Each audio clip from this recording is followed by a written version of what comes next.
नमस्कार, अपना प्रदेश उत्तर प्रदेश में आपके साथ मैं हूं Shweta S Tripathi. Vigilance team पर रिश्वत मांगने के मामले में जी संगम की खबर का असर हुआ है।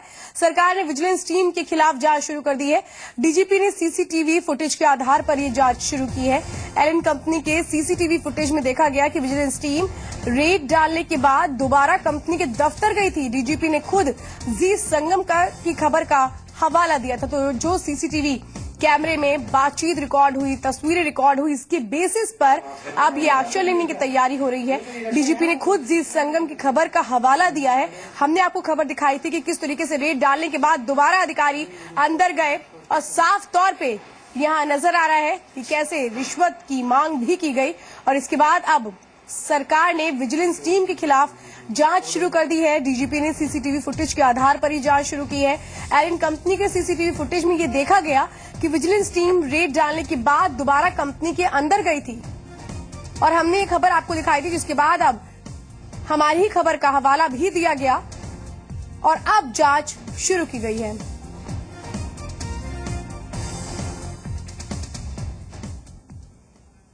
अनुराग चड्ढा जी मीडिया संवाददाता हमारे साथ है। अनुराग, यहाँ पर जांच के आदेश तो दे दिए गए, डीजीपी ने हमारी खबर का हवाला भी दिया है, किस तरह से असर होता नजर आ रहा है? अब कैसे इस जांच को आगे बढ़ाया जाएगा?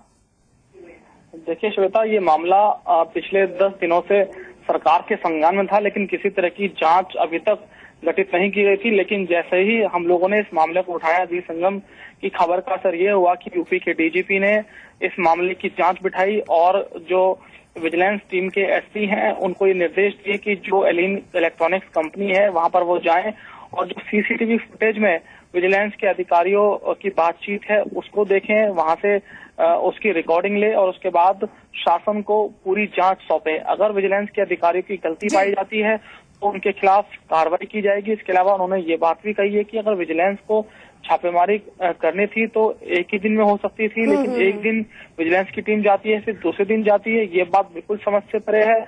और जहां तक उस कंपनी की बात है, उस कंपनी के जो प्रबंधक है उन्होंने सीएम के अलावा चीफ सेक्रेटरी को भी लेटर लिखकर इस बात की जानकारी दी है कि वो उनके ऊपर बिजली चोरी की कार्रवाई की गई है, जबकि अगर उनका काम गलत था तो जुर्माना लगाया जा सकता था। बिजली चोरी तो ये कहलाती है कि आपने खंबे से या ट्रांसफार्मर से बिजली चोरी कर रहे हैं, लेकिन वो हमारा मीटर था, अपने ही मीटर से हमने दूसरे प्लॉट में बिजली ट्रांसफर की हुई थी और उसका जो जुर्माना था वो हमने भर दिया, लेकिन उसके बावजूद 2 करोड़ रुपए की बिजली चोरी का मामला उनके ऊपर दर्ज किया गया। तो ये गलत है। अगर उनको इस मामले में न्याय नहीं मिलता है तो वो इस बात पर विचार करेंगे कि उत्तर प्रदेश में उनको अपना व्यापार चलाना है या नहीं। शायद ये भी एक वजह है कि यूपी गवर्नमेंट जो लगातार उद्योग को बढ़ावा दे रही है, लेकिन इस तरह की जो धमकी पहली बार किसी इंडस्ट्री ने दी है तो उसके चलते भी कहीं ना कहीं कोई बड़ी कार्रवाई अब हो सकती है। जी चलिए अनुराग, पूरी जानकारी देने के लिए बहुत बहुत धन्यवाद। और आइए हम आपको बताते हैं ये पूरा मामला क्या है। दरअसल गाजियाबाद में इलेक्ट्रॉनिक सामान बनाने वाली कंपनी एलिन ने मुख्यमंत्री को शिकायत भेजी थी, जिसमें विजिलेंस टीम पर 5 लाख रुपए की रिश्वत मांगने का आरोप लगा था। कंपनी ने आरोप लगाया था कि रिश्वत न देने पर विजिलेंस ने कंपनी के खिलाफ बिजली चोरी की धाराओं में कार्रवाई की। एलिन प्रबंधन ने चिट्ठी के माध्यम से ये भी कहा था कि अगर भ्रष्टाचार ऐसे ही रहा तो कंपनी यूपी छोड़ देगी।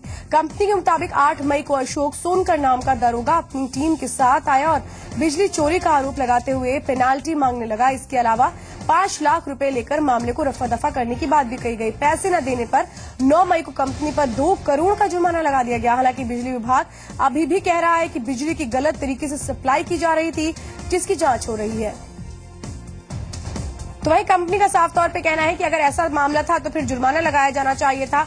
ये किस तरीके से कार्रवाई की जा रही है?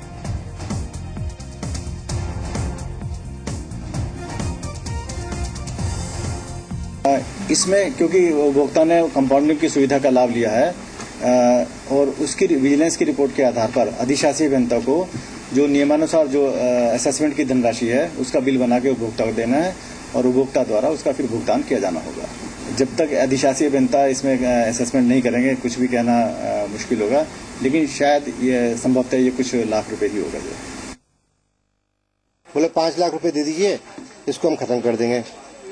मैंने सोचा मैंने अभी 5 लाख रुपए भी किस चीज का मांग रहे हैं, मुझसे 6 लाख रुपए की चीज का मांग रहे हैं, मैं समझ नहीं पा रहा हूँ इसके लिए। बोले नहीं जी, एक आपको खत्म करना है तो या तो आपको 5 लाख देने पड़ेंगे या 6 लाख के आपको वो कटाना पड़ेगा इसके अंदर। फिर बोला सोच लीजिए आपको टाइम देता हूँ शाम तक का, कल तक का, कल तक मुझे बता दीजिएगा। मेरा फ़ोन नंबर है, ये नंबर है, और अपना नंबर और मेरा नंबर लेके यहाँ चले गए। फिर शाम को फ़ोन दोबारा उनका मेरे पास आया। अब ये पता नहीं मुझे उन्होंने अपने नंबर से किया है, किसके नंबर से फ़ोन किया। मुझसे पूछा ये आपने क्या सोचा। मैंने बोला सोचा हुआ है जी, हम तो पैसे नहीं देंगे, कहीं हम लोग गलत नहीं है, चोरी नहीं कर रहे, तो हम पैसे किस बात के आपको दें। बोले ठीक है। नेक्स्ट डे फिर उनका फ़ोन आया मेरे पास करीब 12:30 बजे के आसपास। तो फिर उन्होंने वही मुझसे दोबारा किया कि आप लोग चेक लेके आ रहे हैं या नहीं आ रहे हैं। अब मैंने नहीं, मैं चेक लेके भी नहीं आ रहा हूँ, मैं कैश लेके भी नहीं आ रहा हूँ। मैंने कहा कि हम लोग कहीं गलत नहीं है। बोले ठीक है।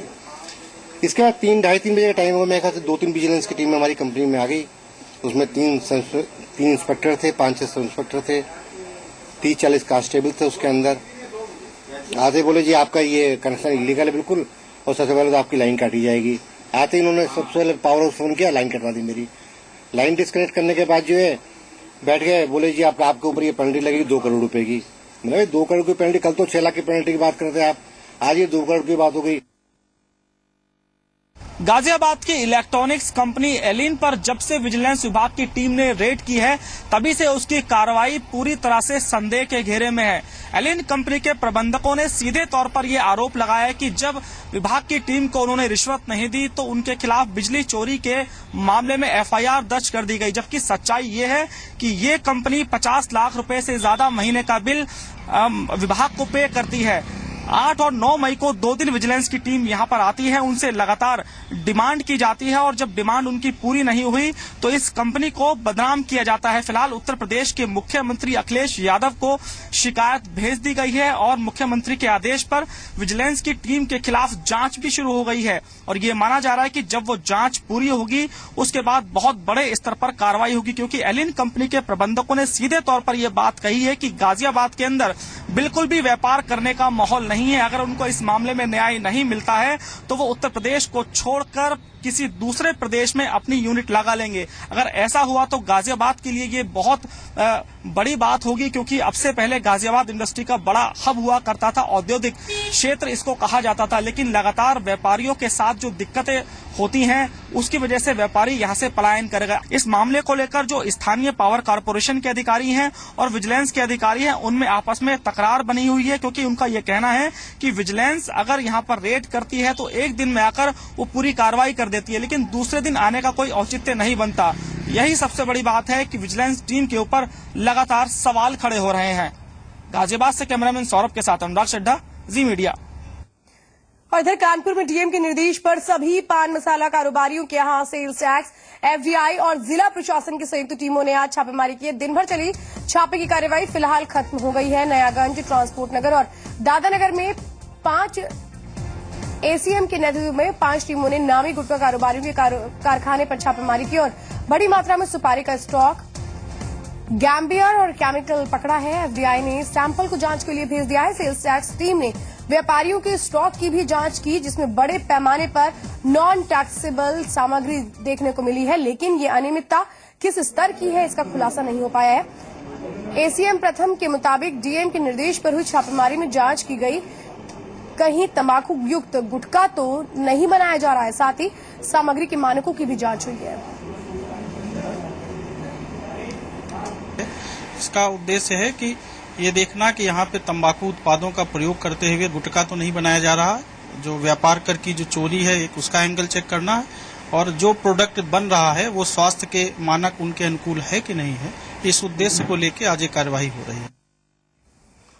टिकट के नाम पर चल रहे फर्जीवाड़े का खुलासा हुआ है। आरपीएफ ने शहर के अलग अलग 3 इलाकों में आईआरसीटीसी के 3 एजेंट्स की दुकानों पर छापेमारी कर पर्सनल आईडी पर निकाले गए 135 ई टिकट और 3 लाख से ज्यादा कैश बरामद किया है। तीनों आरोपियों को जेल भेज दिया गया है। फर्जीवाड़े का ये खेल महीनों से चल रहा था।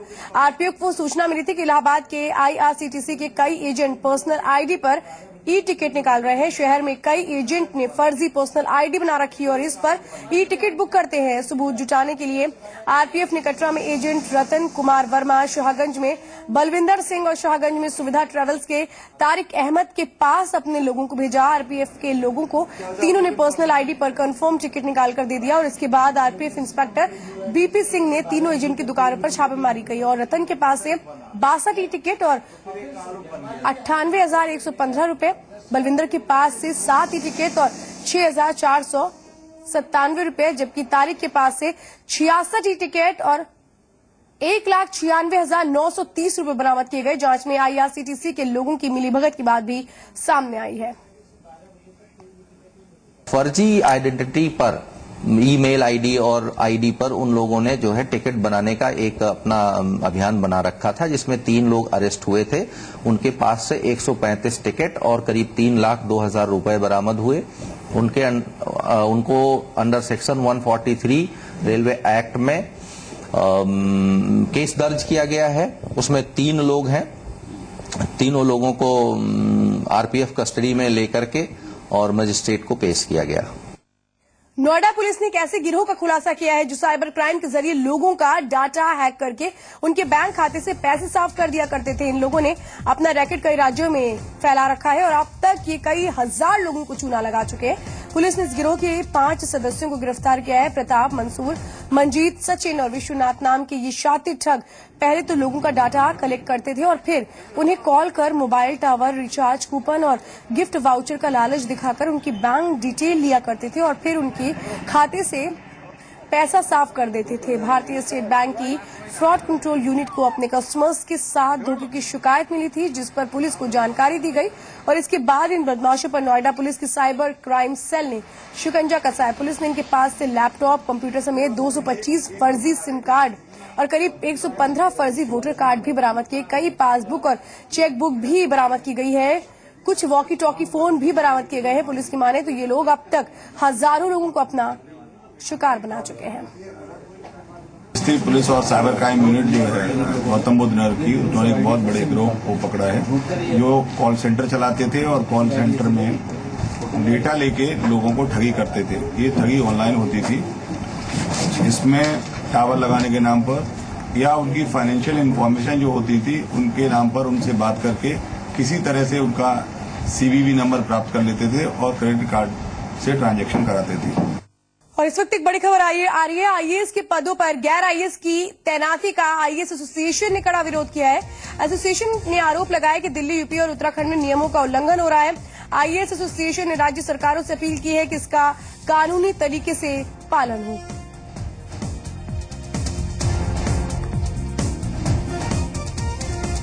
एक दिन के अमेठी दौरे पर पहुंची केंद्रीय मानव संसाधन मंत्री स्मृति ईरानी ने 25,000 किसानों को प्रधानमंत्री बीमा योजना की पहली किश्त अपने पास से जमा कराई है। इसके साथ ही स्मृति ने अमेठी की 25,000 महिलाओं का बीमा भी अपने पास से करवाने का वादा किया है। इस मौके पर कांग्रेस उपाध्यक्ष राहुल गांधी पर हमले करते हुए स्मृति ईरानी ने कहा कि अगर राहुल सही बदलाव चाहते तो आज वो उनके मंच पर होते। स्मृति ने कहा कि उन्होंने राहुल को यहां बुलाया था लेकिन वो नहीं आए।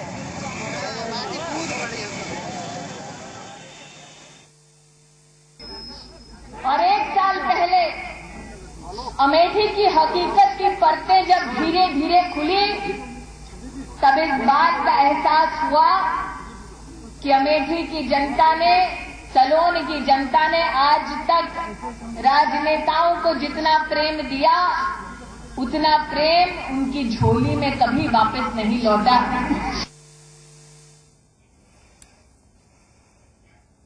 प्रियंका गांधी बुधवार को रायबरेली के दौरे पर जा रही हैं। प्रियंका ऊंचाहार और सरीनी विधानसभा क्षेत्रों का औचक निरीक्षण करेंगी। इसके बाद शाम को वो संगठन के नेताओं से मुलाकात करेंगी। प्रियंका गुरुवार को सोनिया गांधी के साथ भी मौजूद रहेंगी। दरअसल सोनिया भी दौरे पर आ रही हैं।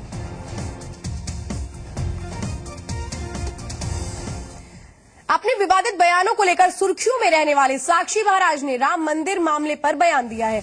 साक्षी महाराज ने दावा किया है कि 2019 में होने वाले लोकसभा चुनाव से पहले ही राम मंदिर का निर्माण हो जाएगा। इसके साथ ही उन्होंने कहा है कि राम मंदिर तो बन चुका है, बस उसकी भव्यता बाकी है। और बहुत बढ़िया दिव्यता नहीं प्रदान है, लेकिन मंदिर बना हुआ है। मैं कहा करता हूँ सूर्य अपनी गर्मी छोड़ सकता है, चंद्रमा शीतलता छोड़ सकता है, गंगा हिमालय को वापस जा सकती है, पर अयोध्या में अब कोई बाबरी के नाम पर एक ईंट नहीं रख सकता। मंदिर बन गया है, भव्यता दिव्यता प्रदान करने के लिए रह गई है। मुझे लगता है 2019 में हम चुनाव में जाएंगे तो मंदिर बना के जाएंगे। बरेली में एक ही समुदाय के दो पक्षों में झड़प हो गई। पूरा बवाल इमाम की नियुक्ति को लेकर हुआ, जिसके बाद दोनों पक्षों में कुतुब खाना चौराहे पर जमकर पथराव हुआ। हजारों की संख्या में लोग सड़क पर आए। हंगामे को देखते हुए बाजार तक बंद करा दिए गए। हालात की गंभीरता को देखते हुए डीएम और एसपी पुलिस बल के साथ मौके पर पहुंचे। हालात पर काबू पाने के लिए पुलिस को लाठी चार्ज तक करना पड़ा। फिलहाल पुलिस ने हालात पर नियंत्रण पा लिया है। दो समुदायों में कोई विवाद था। एक ही धर्म के दो समुदाय के बीच में विवाद था मस्जिद को लेकर। उसको अभी फिलहाल हम लोगों ने भीड़ को तितर बितर कर दिया है, शांति कायम करा दी गई है। जो विवाद है उसको पक्षों को हम लोग बैठाकर एक साथ उसका समाधान निकालने का प्रयास करेंगे। जो देवबंदी समाज के लोग हैं वो मस्जिद में हैं और बरेली समुदाय के लोग हैं वो उस मस्जिद को घेरे हुए हैं। दोनों को वर्चस्व की लड़ाई थी। उसी में एक जो मौलवी था वहाँ पर वो शाम को एक मामले में जो है गिरफ्तार करना पड़ा। उसके बाद उनकी वर्चस्व की लड़ाई थी। उसी में यहाँ माहौल खराब था। हम लोगों ने पहुँच के जो भी मस्जिद के अंदर थे उन लोगों को सीखे उनके घर पहुँचा दिया। तो मस्जिद को घेरे हुए थे उनको जो है तितर कर दिया है। अब यहाँ पे कोई समस्या नहीं है। सब लोगों से बात की जा रही है, जिसका बात करके उसका समस्या का समाधान करना। बागपत में मिट्टी के नीचे दबे लोगों को निकालने के लिए रेस्क्यू ऑपरेशन चल रहा है। 7 घंटे से ज्यादा का वक्त बीत चुका है। सेना के जवान राहत का काम चला रहे हैं, लेकिन जिला प्रशासन अब भी आंखें मूंदे बैठा है। जिला अधिकारी के मौके पर पहुंचने की जहमत तक नहीं उठाई गई। आपको बता दें कि बागपत के हेवा गांव में मिट्टी गिरने से 3 लोग दब गए थे, जिन्हें निकालने के लिए सेना बुलाई गई। दरअसल यहां पर कुएं की खुदाई के दौरान 3 लोगों पर अचानक मिट्टी गिर गई। इसमें खेत मालिक सहित 3 लोग शामिल हैं। तो 7 घंटे हो चुके हैं इस रेस्क्यू ऑपरेशन को चलते हुए, लेकिन अभी भी डीएम नहीं पहुंचे हैं वहां पर। पीलीभीत में दहेज की खातिर एक शख्स ने अपनी पत्नी की नाक और बाल काट दिए। महिला को गंभीर हालत में जिला अस्पताल में भर्ती करवाया गया, जबकि आरोपी मौके से फरार है। मामला पूरनपुर कोतवाली के अहमदनगर मोहल्ले का है। 3 साल पहले रूबीना नाम की महिला की शादी यहां रहने वाले जाने आलम से हुई थी। आरोप है कि शादी के बाद से ही आलम 20,000 रुपए और बाइक की मांग कर रहा था। आरोप है कि दहेज की खातिर आलम रूबीना के साथ मारपीट करता था और आज तो उसने हद ही कर दी।